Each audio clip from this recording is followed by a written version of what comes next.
Hello friends, this is Jyoti Verma. Today I am going to start with School Organization and Management Unit 4th. In last video we have discussed about juvenile delinquency, concept, definition and symptoms of juvenile delinquency यानी बाल अपराध के जो लक्षण होते हैं या उसका क्या मीनिंग है, उसकी क्या डेफिनेशन है, हम इसके बारे में लास्ट वीडियो में पढ़ चुके हैं। आई होप आपने वो वीडियो देखी होगी और अगर आप उस वीडियो के पॉइंट्स को देख चुके हैं तो आपको ये वीडियो भी अच्छी तरीके से समझ में आएगा। और अगर आपने नहीं देखी है तो आप मेरी प्लेलिस्ट में जाकर, यानी स्कूल ऑर्गेनाइजेशन एंड मैनेजमेंट की एक प्लेलिस्ट है जिसके अंदर आप जाकर सारी वीडियोस देख सकते हैं और आप जुवेनाइल डेलिक्वेंसी का जो मेन मीनिंग है उसको भी देख सकते हैं। तो आपको ये वीडियो भी अच्छे से समझ में आएगी। आगे हम देखेंगे आज बाल अपराध के कारण यानी कॉजेज ऑफ डेलिक्वेंसी, यानी जो चाइल्ड क्राइम है उसके क्या क्या कारण है। तो फर्स्ट हमारा कॉज है इसके अंदर व्यक्तिगत कारण। व्यक्तिगत कारणों के अंतर्गत अनुवांशिक कारण, शारीरिक कारण व मानसिक कारण प्रमुख है। यानी जो व्यक्तिगत कारण है इसके अंदर कई कारण सम्मिलित है, जिसके अंदर अनुवांशिक या फिर जो हमारी हेरिडिटी होती है जो हमें अपने माता पिता से मिलती है, शारीरिक कारण यानी फिजिकल लेवल पे कोई कॉज है, या फिर मानसिक कारण जो मेंटली लेवल पर कोई कॉज है, तो ये प्रमुख है इसके अंदर, ये मेन है। हेनरी के जो विद्वान थे उन्होंने कहा इसमें बाल अपराध की प्रवृत्ति जो है वो माता पिता से मिलती है बच्चों को। नेक्स्ट है हमारा इसके अंदर शारीरिक कारण, सामाजिक कारण। सामाजिक कारण के अंदर क्या है, अनेक विद्वानों की मान्यता है कि बाल अपराध जो है उसकी प्रवृत्ति जन्मजात नहीं है, मतलब वो हमें जन्म से नहीं मिलता। जब हम पैदा होते हैं तो हम एक तरीके से, हमारा माइंड उस समय पर ब्लैंक होता है और हमें अपने एनवायरनमेंट के हिसाब से सब कुछ सीखना होता है।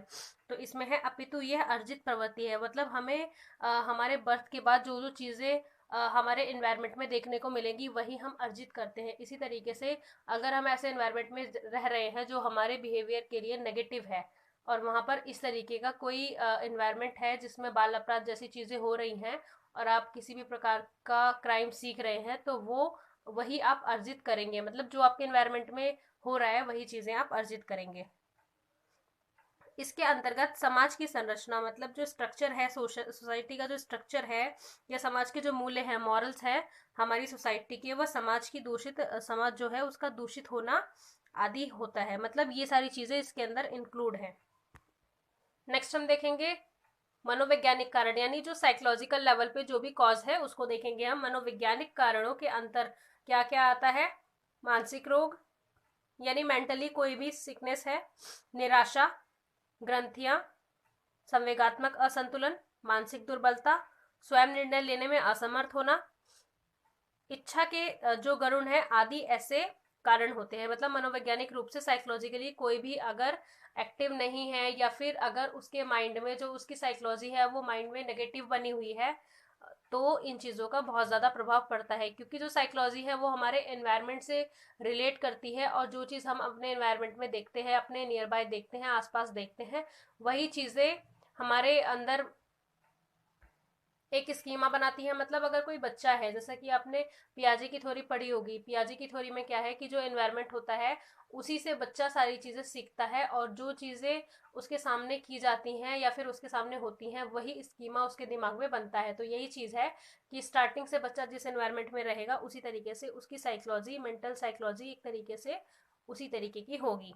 फोर्थ है हमारा इसके अंदर पारिवारिक कारण, यानी फैमिली से रिलेटेड भी बहुत सारे कॉजेज होते हैं जिससे बाल अपराध की जो भावना है वो उत्पन्न होती है बच्चे के मन में। तो इसमें है पारिवारिक कारणों के अंतर्गत क्या क्या आते हैं, परिवार का विघटन, मतलब परिवार अगर टूट जाता है, परिवार कलह, लड़ाई झगड़े, तलाक, मतभेद, यानी अगर पेरेंट्स का डाइवोर्स हो जाता है तो उससे भी वो भी एक इसका कारण है, यानी चाइल्ड क्राइम का एक कॉज है। परिवार के अनैतिक व दोषपूर्ण अनुशासन, मतलब अगर परिवार के जो अनुशासन है उसके अंदर मॉरलिटी नहीं है या वो दोषपूर्ण अनुशासन है, तो इसका भी बहुत बड़ा इफेक्ट पड़ता है बच्चों के फ्यूचर पर। तो इससे एक चाइल्ड क्राइम जो है वो उत्पन्न होता है, बच्चों के अंदर अपराध की भावना जागृत होती है। नेक्स्ट है हमारा जिसमें है आर्थिक कारण। आर्थिक कारण के अंदर क्या है, आर्थिक कारणों के अंतर्गत निर्धनता, मतलब अगर पॉवर्टी बहुत ज्यादा है, गरीबी है, बेरोजगारी है, व्यवसाय का उपयुक्त ना होना है, निर्धनता जो है वो क्या होता है, बालक अपराध को जन्म देता है, बाल अपराध को जन्म देता है। अगर निर्धनता है तो बच्चे क्या करते हैं, अपनी जरूरतों को पूरा करने के लिए वो किसी भी प्रकार का कार्य करते हैं जिसमें बाल अपराध भी आता है। आगे है, क्योंकि निर्धनता के कारण अनेक परिस्थितियां आ जाती हैं जो बालक को अपराध प्रवृत्त करती हैं, मतलब उसको अपराध करने वाली प्रवृत्ति का बनाती हैं। नेक्स्ट है हमारा 6 पॉइंट, जिसके अंदर है विद्यालय संबंधी कारण। विद्यालय से संबंधित क्या क्या कारण है, विद्यालय संबंधी कारणों के अंतर्गत विद्यालय की स्थिति, मतलब जो सिचुएशन है, प्रेजेंट जो स्टेटस है उसका विद्यालय का, वो भी बहुत प्रभावित करता है उसको, उसका पर्यावरण प्रभावित करता है। शिक्षक का व्यवहार, जो शिक्षक का बिहेवियर है टीचर का, वो प्रभावित करता है बच्चों को। शिक्षकों के तनावपूर्ण संबंध, यानी जो आपस में स्ट्रेसफुल एनवायरनमेंट एक तरीके से होता है, वो भी प्रभावित करता है। शिक्षकों के दुराचार, मतलब दुराचार की अगर भावना है शिक्षकों के मन में, तो वो भी बच्चों को बाल अपराध करने के लिए बाल अपराध करने के लिए उकसाता है। आगे है इसके अंदर अनुशासन का अभाव होता है, अगर वहां पर डिसिप्लिन नहीं है तो इसकी वजह से भी बच्चे जो है बाल अपराध करने लगते हैं। उचित नियमों का अभाव आदि कारण है, मतलब ये सारे कारण है जिससे क्या होता है, बाल अपराध की शुरुआत होती है, किसी भी बच्चे के मन में अपराध करने की भावना जागृत होती है। नेक्स्ट हम देखेंगे बाल अपराध की रोकथाम, यानी प्रिवेंशन ऑफ डेलिक्वेंसी। किस तरीके से हम बाल अपराध की रोकथाम कर सकते हैं, अगर किसी बच्चे के मन में ऐसी कोई भावना जागृत हो भी रही है तो हम उसको किस तरीके से दूर कर सकते हैं और उसका जो बिहेवियर है उसको पॉजिटिव बना सकते हैं।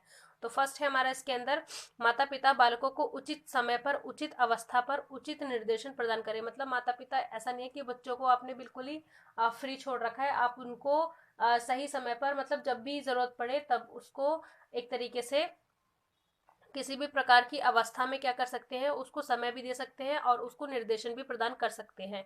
सेकंड है हमारा इसके अंदर, बालकों को व्यक्तिगत रूप से क्या करना होता है, पर्यावरण का अत्यधिक प्रभाव पड़ता है उससे, मतलब जो व्यक्तिगत रूप से पर्यावरण का, अगर कोई भी बच्चा है तो पर्यावरण का उस पर बहुत ही ज्यादा प्रभाव पड़ता है। जिस तरीके का एनवायरमेंट आप उसके आसपास रख रहे हैं उसी प्रकार का बच्चा बनेगा।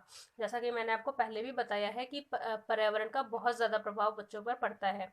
आगे क्या है, परिवार का वातावरण उत्तम होना चाहिए, मतलब जो जिस फैमिली में बच्चा रह रहा है वहाँ का जो पर्यावरण है, वहाँ का जो एनवायरनमेंट है वो अच्छा होना चाहिए। एनवायरनमेंट से ये मतलब नहीं है कि वहाँ पर बहुत ज़्यादा नेचुरल चीज़ें होनी चाहिए। एनवायरनमेंट का मतलब है कि जो वहाँ का लोगों का बिहेवियर है, समाज में जो चीज़ें हो रही हैं वो पॉजिटिव वे में है या नेगेटिव वे में है, क्या क्या रूल रेगुलेशंस किस किस तरीके के वहाँ फॉलो किए जा रहे हैं, ये चीज़ें होनी चाहिए।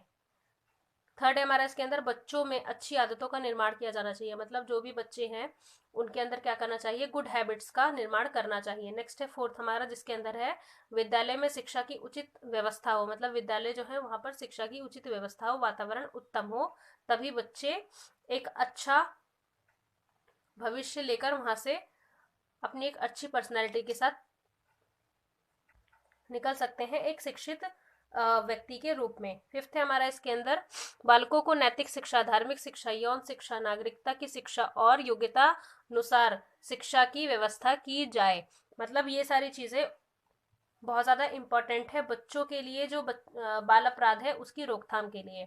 सो फ्रेंड्स, आई होप आपको ये वीडियो पसंद आया होगा। Thank you so much friends for watching this video. मेरे चैनल को सब्सक्राइब करें, वीडियो को लाइक करें, शेयर करें एंड कमेंट करें, and please share this video in your educational groups.